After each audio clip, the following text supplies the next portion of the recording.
Hello everyone, it's Shane Kanto, your Wasteland reviewer, and I'm here to review Infinite Jest.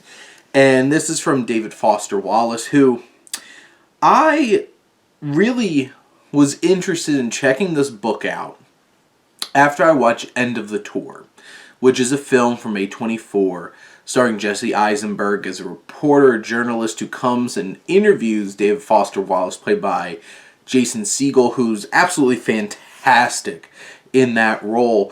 And it really made me want to dive in to his work because he seemed like such an interesting person.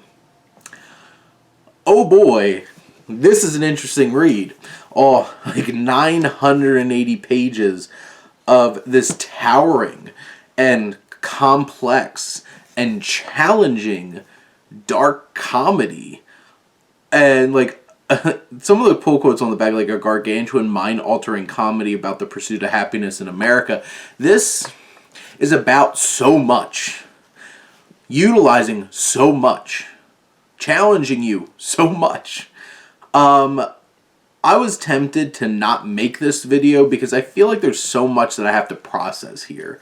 Because there's so many storylines, there's so many threads. It's a strange combination of philosophical, ideological discourse and like screwball silly comedy. And like this is, I don't know, if Mel Brooks had an out-of-body experience and, you know, channeled Vonnegut and just tied 5 of his books together to make 980 pages. It's something else. And it's centered around a lot of different things, like this screwed up family with all of its complications and all of its processes. Like this barely, even the structure of this book, there aren't like traditional chapters in this or anything. There's like every so often it's like 10th of November, year of the Depend adult undergarment and stuff like that. And here's the thing, this thing's hilarious. There's so many things, and like the chapters are like little circles. It's like late October, year of the Depend adult undergarment, and it's just like, I laughed a lot. I have to, like, you have to laugh at this, and it's witty, it's hilarious, it's, when it's in the moment on what it's focusing on is so biting and interesting and has such a strange perspective compared to what you usually see play out in a book or TV or movies. But, and it's so complicated, and like, you know, someday somebody's going to try to adapt this.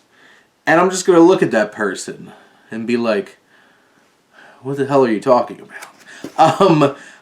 What's crazy is it's like, you know, like I'm sure Kubrick would have been somebody who would try to adapt this in some shape or form, you know, if he was still here. And this is a book that is so dense and tackles so many storylines and threads that focus on so many different things in our modern society. It's like set in an addict's halfway house and a tennis academy, featuring one of the most endearingly screwed up families in contemporary fiction.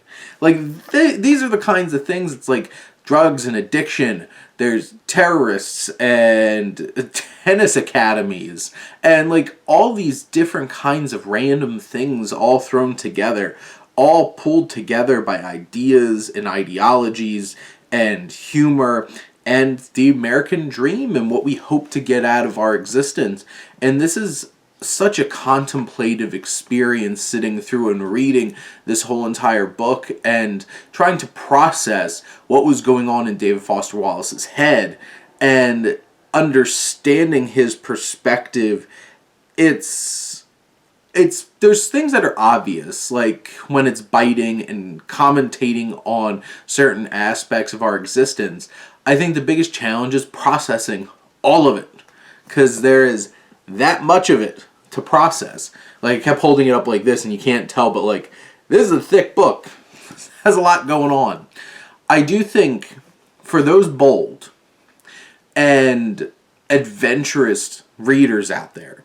I'm not going to suggest this to people who are just getting into reading. No. No. But if you appreciate dark, deep, contemplative perspectives on the world around you and are willing to take the leap into a 980-page just behemoth of an experience, do it. I challenge you to that, because why not? What's the worst that you're going to be? It's like, well, I read all that. Yeah, you lose a lot of time because this is going to take you a while. But I think it's worthwhile experience no matter what. Even if you don't get all of it, if you don't process all of it, it's still something that's going to leave you with something. And I think that any of that something is worth the read. But those are my feelings and thoughts, I guess, about Infinite Jest. Let me know what you think, and let's talk some books. But thank you as always for tuning in and supporting your Wasteland reviewer.